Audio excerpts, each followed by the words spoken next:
Hi, and welcome to Andy Film and TV Reviews. Today we're looking at the 2005 Daryl Lynn Bousman sequel to Saw 1 film, Saw 2.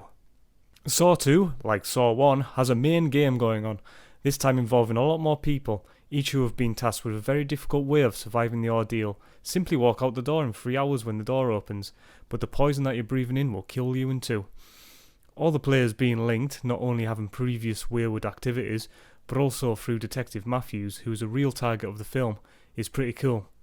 Whilst also having a second story happening, that's been Detective Matthews and his crew trying to figure out where the game's being played, whilst also keeping John Kramer under custody.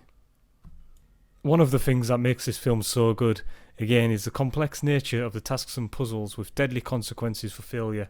Also, the introduction of a new character in Detective Matthews, who's obviously played by Donnie Wahlberg, who's continuing on from his musical career, being a founding member of the hit group New Kids on the Block with his older brother, Mark. Kerry and Rig are also new characters, which will be brought back in future films. The reintroduction of characters such as Amanda Young and John Kramer, they don't dwell on a whole new reintroduction for them. Just a couple of flashes for Amanda, showing the same shots from the previous film. The audience is supposed to have seen the first one, I guess, but it's not really mandatory. Brutal deaths, plenty of blood, and that good old morbid curiosity rears its head for this film, and it's quite satisfied. It must be so fun working on these sets.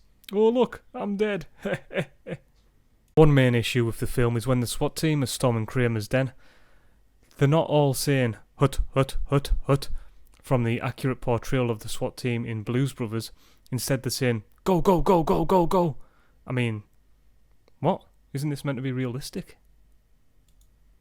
There are a lot of cool moments in this film, but there isn't really much more to say from me. I did enjoy it. However, some of the individual traps are easy not to die on, like the razor blade wristy thing. One hand in, grab the syringe, use the other hand to open the thing, get back out.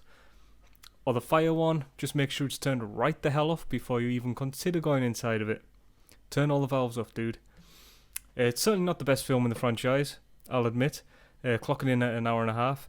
I think it's a great introduction for the new characters, and a cliffhanger at the end is really good. It seems to be like setting up the franchise, but I mean it does a really good job in doing that if you completely ignore the actual main task at hand and you focus on the Detective Matthews and Jigsaw interactions. That's really good. So this film got 37% on Rotten Tomatoes and 40% on Metacritic. I'm going to give this one a good 6 out of 10.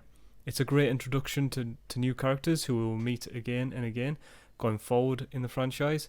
There's a good old bit of blood and panic throughout, and it opens up the doors for the franchise to continue. So then guys, what do you think of Saw 2? Let me know in the comments below. Remember to like and subscribe, and I'll see you guys next Friday at 5 PM on Andy Film and TV Reviews. See ya!